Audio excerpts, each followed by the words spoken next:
the fourth photo is not considered as wedding photo. So this is called cultural bias. Gender bias.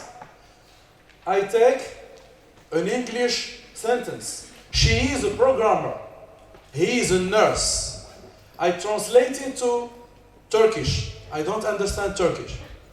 But in Turkish, there is some ambiguity embedded. So there is no difference between she and he in this translation. Okay, but when I take this sentence again and I retranslate it back to English, what I get? He is a programmer. She is a nurse. Okay. Why? Because there is gender bias. Because there is more men that program than men that are nurse. There are more women that are nurse than men in programming.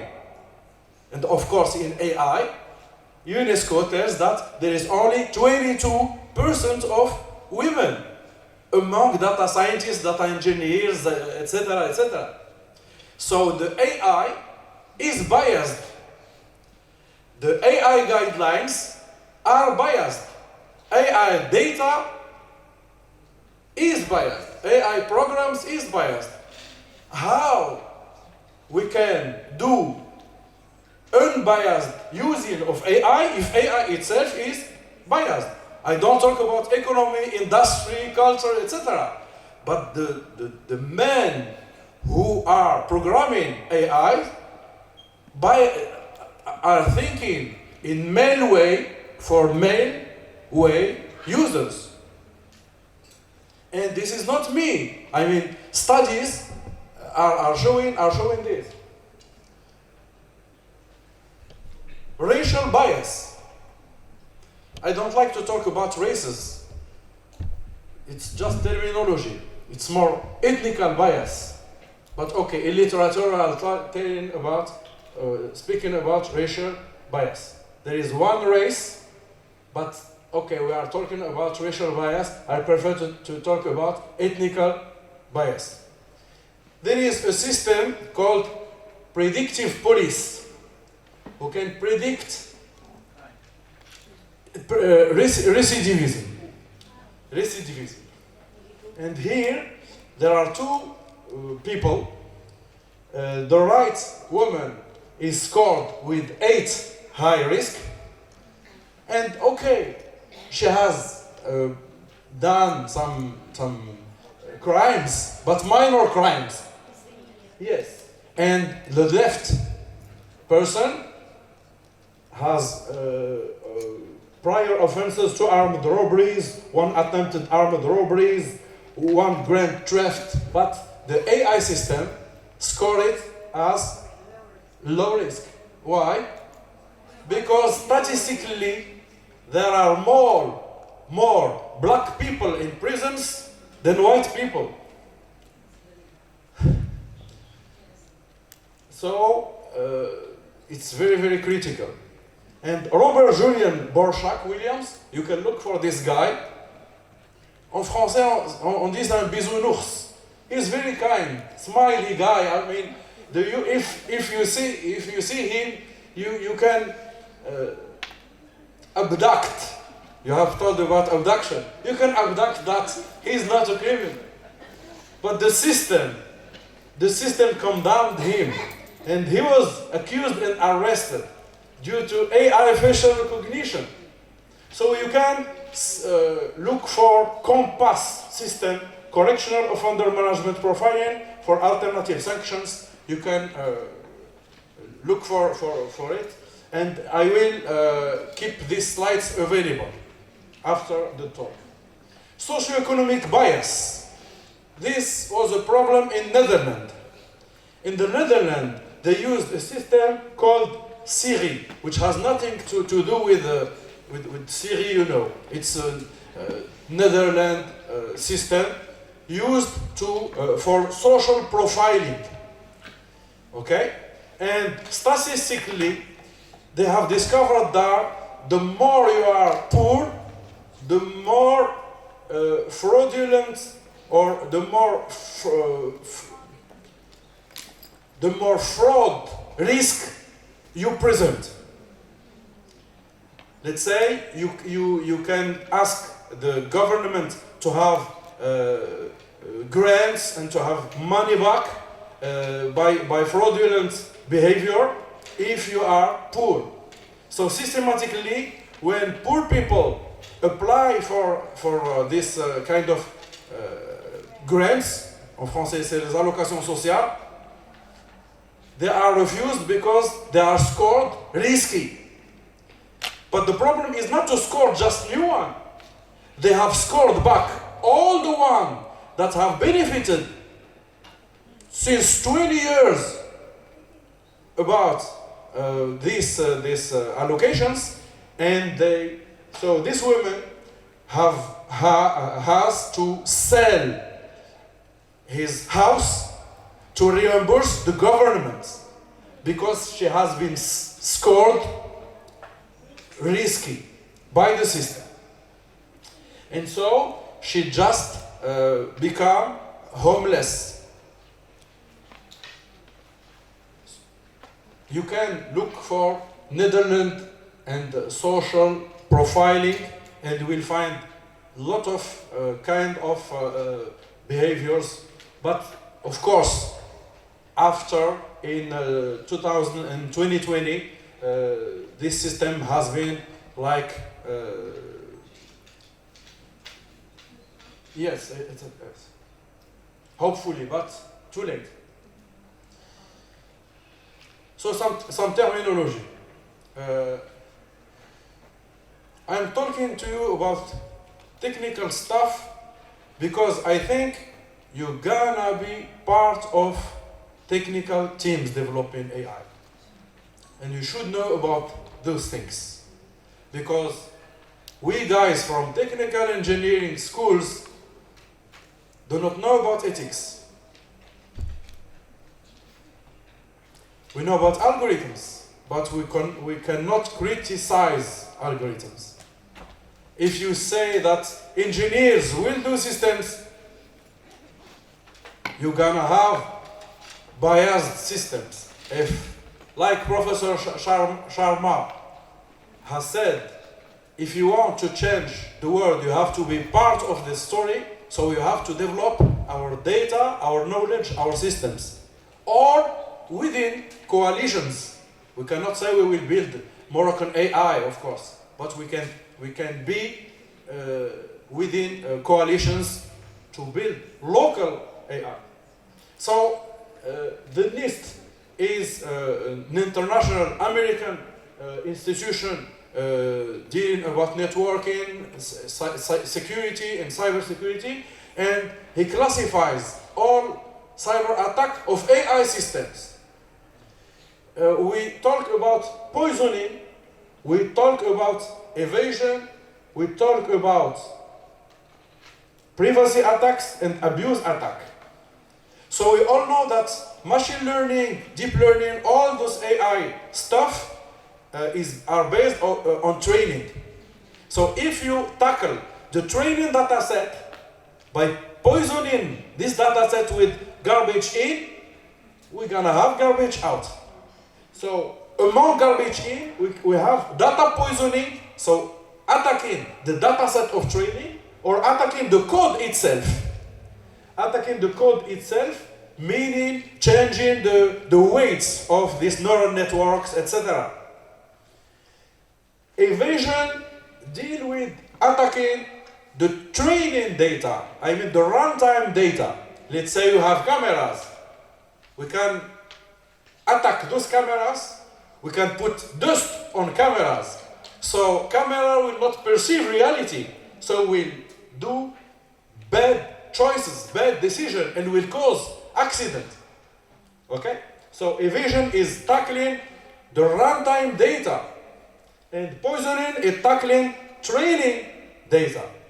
Of course, guys from security will just put passwords, VPN, firewalls, blah, blah, blah. But it's not sufficient. AI attacks are innovative. And we've seen the CNSS problem of data. I will talk about it. Tay chatbot, which is ancestor of ChatGPT. It's a Microsoft chatbot that has been put online in 2016. And this chatbot has given the possibility to user to educate him. And so the user begin to feed the chatbot with the wrong ideas, with bad ideas, with garbage in. And the chatbot, after 24 hours, becomes racist. ChatGPT is not learning from you. It's simulating that it's learning from you. Because there's a workflow, hierarchical workflow, big brother behind him, telling him, this is good, this is not good. If you tell ChatGPT, tell me a joke about men, he will give you a joke about men. If you tell him, give me a joke about women, he will say, no, this is not ethical. Because there is a big brother behind, agent. Even if you tell him the triangle has 4 angles, this will be true within your session now. But if you log out and then you log in, he will tell you, no, triangle has just 3 angles. So learning is session-based to simulate. If you tell him, this is not an apple, it's a strawberry, it will say, okay. But it is just simulating learning. He will forget all you say after you log in and you log out. Of course, if your data is important and there is hierarchical workflow validating the data, this data can go to a training data set. Otherwise, it will be just data poisoning, isn't it? And so they has been poisoned by users. Here it's evasion attack. Evasion attack, these are radiography, okay?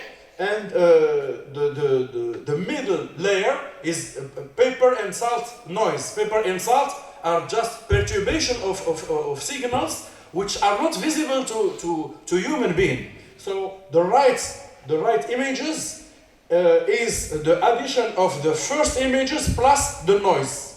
But for us people, we cannot observe the difference between the 2 images, but the system observes the difference. The problem that scoring the original images says that there is no cancer on them. It's green, but the changed images, the perturbated images are scored red, contain cancers. Imagine the impact on the patient. So this is evasion attack.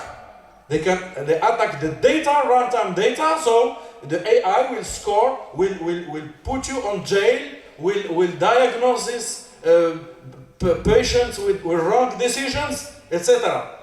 And the human being cannot detect this, only the system. There are also 2 other attacks, privacy attacks. Privacy attacks means that you put some robots on the system, on IoT system, Internet of Objects, on cameras, on DVR, registering cameras, on autonomous cars, on smart rooms, and they just listen and understand and do some reverse engineering and wait till some blackout attack or till some advanced threat. This is privacy.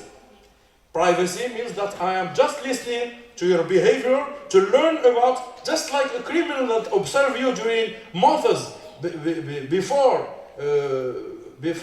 killing you or before doing some theft. Okay, so this is a privacy attack. I am listening, I am doing some intelligence about system, about person, about your data, and then the attack will come later on. The third one and the last one is abuse attack. It just flooding the web, flooding the digital universe with garbage. So this is not attacking the training data as poisoning. This is just flooding the digital universe with fake news, with fake data, with false information, with false knowledge. So some days you will get your training data from this digital world and you will have garbage out phenomenon. Okay, so European Union defines trustworthy AI as legal AI and ethical AI and robust AI.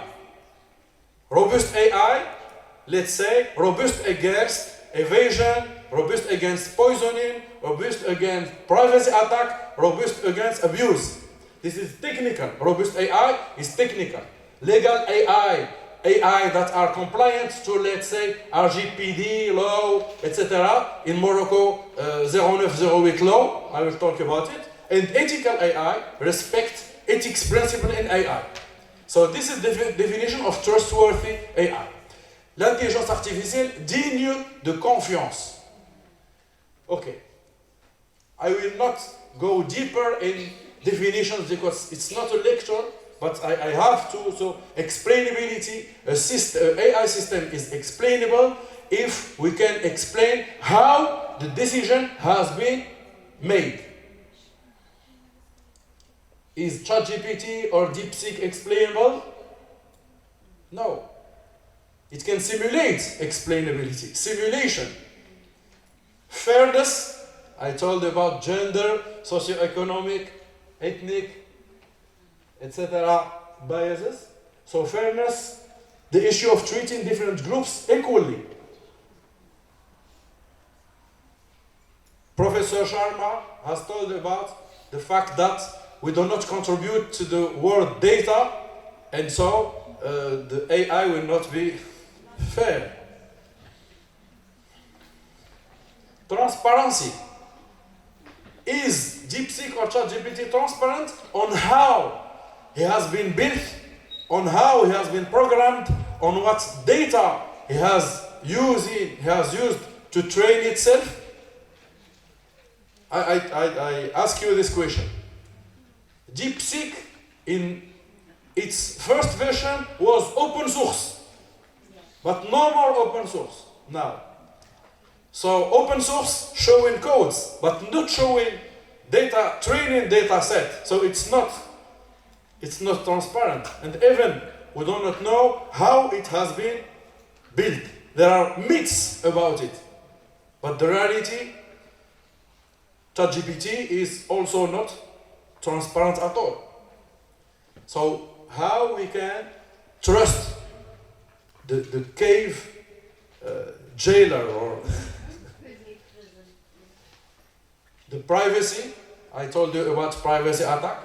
You know about personal identifiable information and sensitive personal information. So personal identifiable information, it is information that can identify you directly or indirectly. Directly like your photo, or indirectly like some number that we can use it to other database so I can recognize you. Personal identifiable information. Your photo, your email address, your cookies, your IP address. And sensitive personal information is information that are related to your ethnic, your religion, your sexual orientation, your political, philosophical orientation, biometrics information, etc. So sensitive personal information are very critical, more critical than PII, personal identifiable information. Robustness is the robustness against, I told you that trustworthy AI is legal AI, ethical AI, and robust AI. So robustness is this technical part of being able being able to avoid all this kind of technical cybersecurity attacks. Auditability, the system can be systematically examined, traced, and verified. Auditability, just for not a joke, but a reality.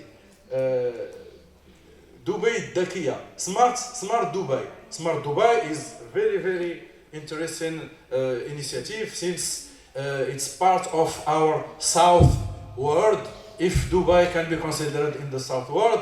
But okay, some years, Singapore is a very good example to follow in digital transformation, in digital initiatives, in ethics, in AI, etc.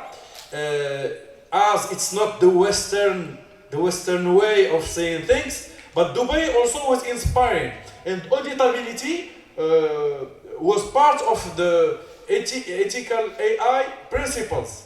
1 year after, it has been put in gray color. They cannot afford, like every citizen that come and say, okay, I want to know how you are deciding on my issues, how your process are working, how your AI is working. So they are at the beginning, everyone can ask every government system to show the code, to show the data, to explain how the system is working. But after they have put this auditability in gray. That means that our AI system are no more auditable. Accountability is assigning responsibility for the behavior and impact of AI system. Is if a system makes an error, who has made the mistake? Like when there is a plane crash, who has made the mistake?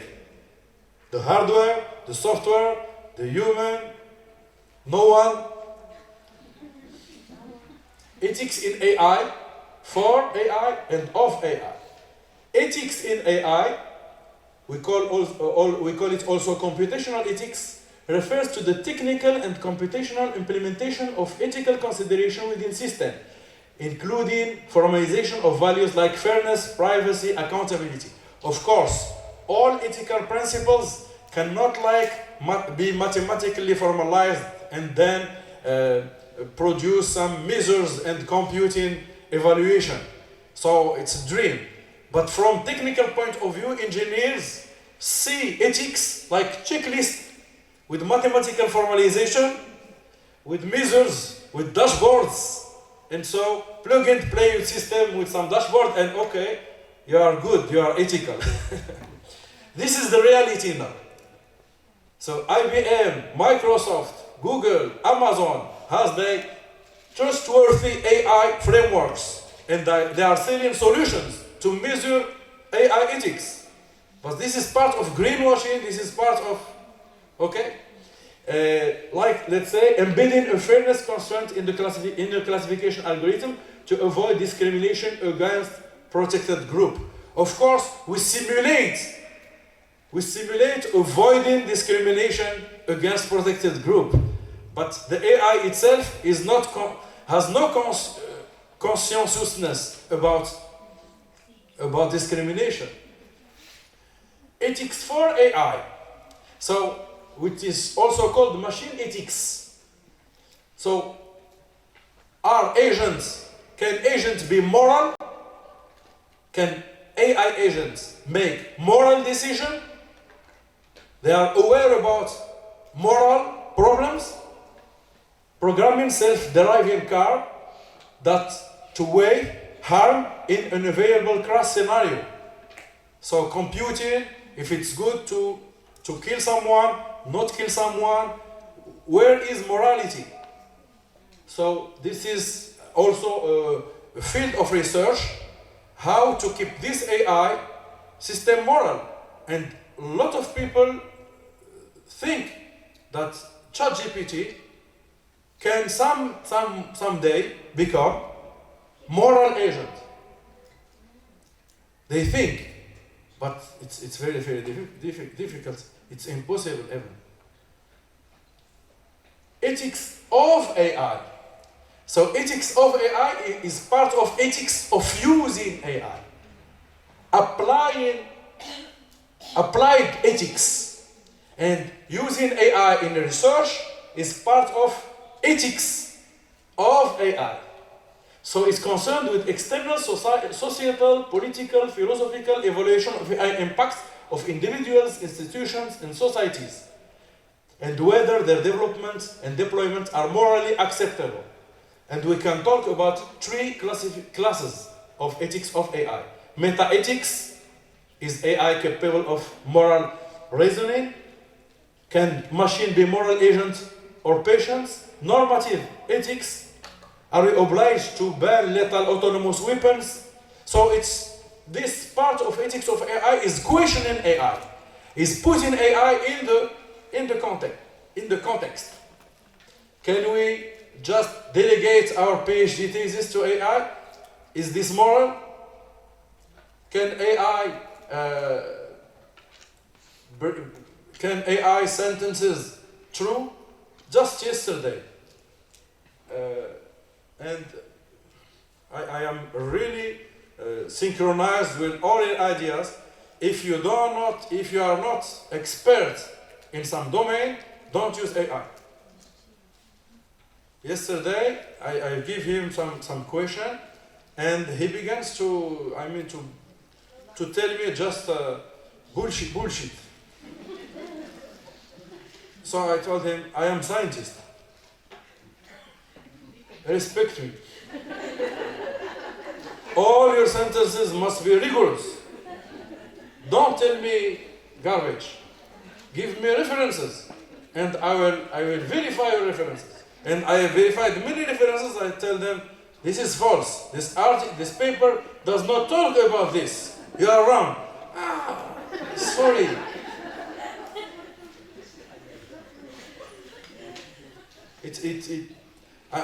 I mean, we are smiling, but it's very risky. The students are believing that AI is God. It's a new religion. Even you believe in it or you don't believe in it. Okay? Many AI frameworks exist based on this kind of principles: accountability, auditability, transparency, robustness, equity, the same fairness. The same principles are coming back in UNESCO principles. Okay? I will let you the slide so you can deepen. I do not have time to deepen all principles, but I've told about some principles that come back in many frameworks. UNESCO has its own principles. European Union also, I told you about lawful, ethical, robust AI, and talk about respect of human autonomy, prevention of harm, fairness, explicability, human agency and oversight, technical robustness and safety, privacy and data governance, transparency, diversity and non-discrimination, fairness, societal and environmental well-being, accountability. And here we can see some ethics in AI and some ethics of AI. But as human and social scientists, you should do research in all these three aspects. You cannot be just users of AI. No. If you want to change the story, you have to create caves for others. Not just discover the world or live in the cave. I believe you will be the designer of the new systems. Because we guys, engineers, are in the cave of computational ethics. I can tell you this. We are just in the ethics in AI. Ethics of AI. We do not understand all these stuffs because this is kind of philosophy, etc. No, too difficult and not measurable, not mathematical, so we forget it and okay? Ethics for AI, machine ethics, so abstract, so we do not deal with this, and we simulate it, etc. But it's too hard to implement, and so we are in the cave of computational ethics, and I can tell you that UNESCO is little bit ethics for AI, with well-being, with human rights, blah blah blah, environmental, societal, UNESCO. But when I deepen European Union a little bit ethics in AI and ethics of AI. But when I deepen, I can get back to this. When I deepen to OECD, l'OCDE, بلدان تعاون, I can tell you that we are more on ethics in AI. In. And even there is some index, government AI readiness index. They are taking governance and ethics among their dimensions, and governance and ethics are just taking the principles from OECD AI principles. Okay, so there is some index measuring the readiness of government. I don't tell you our rank. It's a shame. But I will talk about this shame, because if we want to change reality, we have to know about reality. So I can tell you that RGPD are the most impactful regulation AI framework in the world. Then EU Artificial Intelligence Act, I'll come back to this, and then OECD principles. Let's get back to this EU AI Act. The EU AI Act, you will get all the slide, Professor. So I will conclude. So they put risky application levels, and for example, the higher risk is facial recognition, social scoring as in Netherlands, and manipulation of people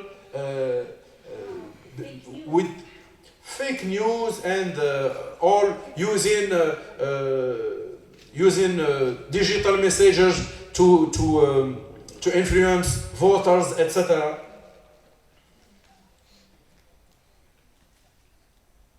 So all those checkbox frameworks can be really criticized, and I give you a lot of elements to criticize, but you understand from my speech that those frameworks are good to know, but are not good to follow.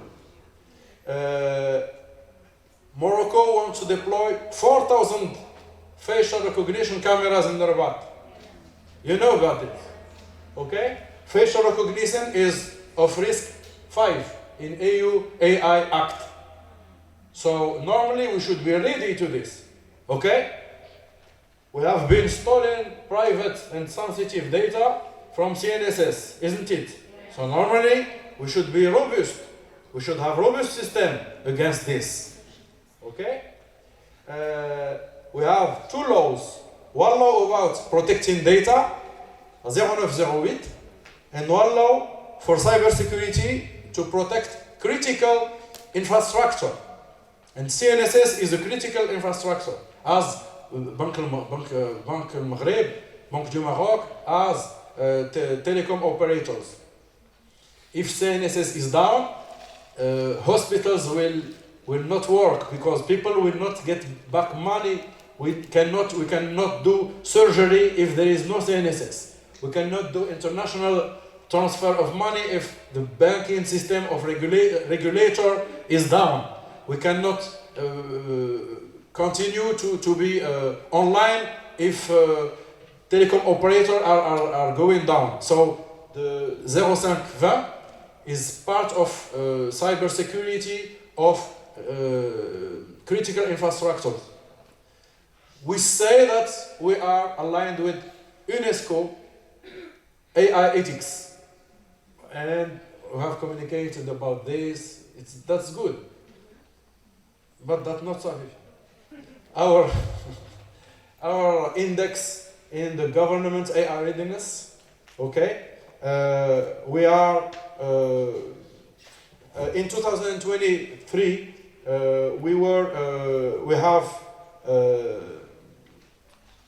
We were in the 88th position, in 2024, we are in the 101. This does not mean that we didn't any effort, but not enough effort, because the countries behind us just made very lot of initiative, and so it's not sufficient. Okay, look about vision. Okay, document. So we have no vision. Oh yeah, vision. Oh, huh? In red. Okay. Okay, and we want to deploy 4,000 cameras. I am scientist. I have to tell people to be careful, because this is OT, operational technology, critical infrastructure. If you have cyber attack of critical infrastructure, it's really the end of the world. If we have problems with PII and SPI, it's IT. It's problematic, but it's not that critical. OT is more critical. OT. Et je vais terminer, cher professeur.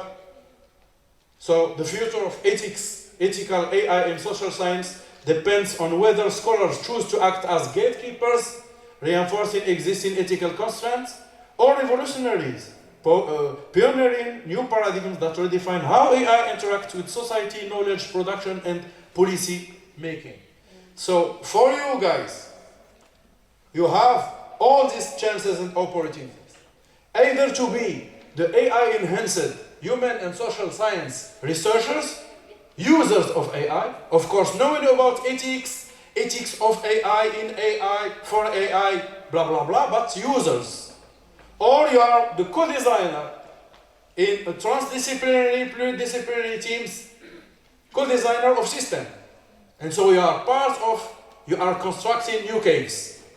And so you can be human and social science analyst of AI, ethically informed co-designer, normative guardian, critical epistemic revolutionary, or human and social science integrator of ethical frameworks. 6 personas. I've been inspired by this paper, but I push the logics to discover more personas. I will let you these slides. Thank you very much.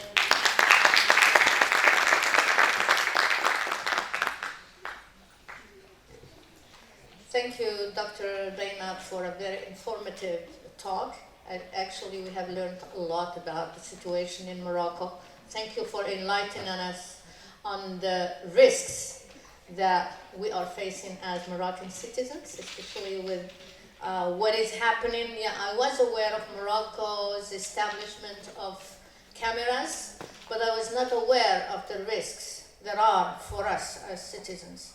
And you know that, and we have already said it, and I say it on every occasion, what we lack in Morocco, we quickly get into the global initiatives, and we have a goodwill in implementing whatever global policies are adopted at the international level.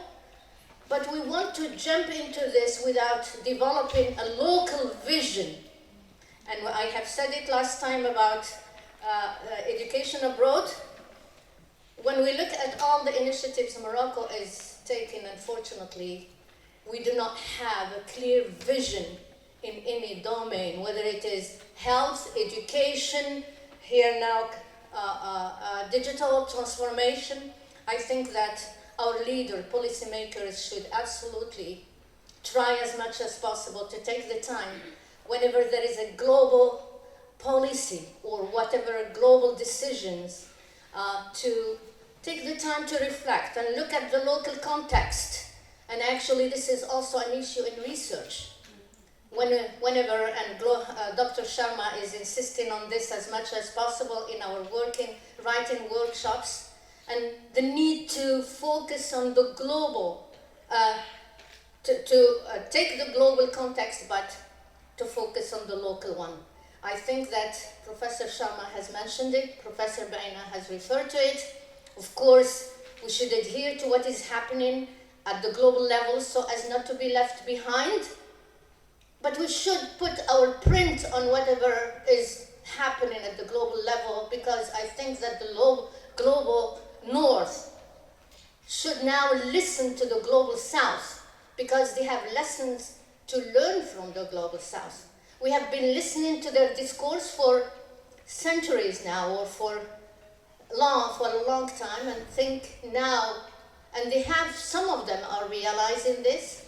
Some of them are now seeking partnerships with the South in order to hear the other story, the stories of the South, and even collaborate with them in order to come out with solutions. Because now, as humans on our Earth, we are facing the same challenges, be it water scarcity, climate change, criminality, whatever issue.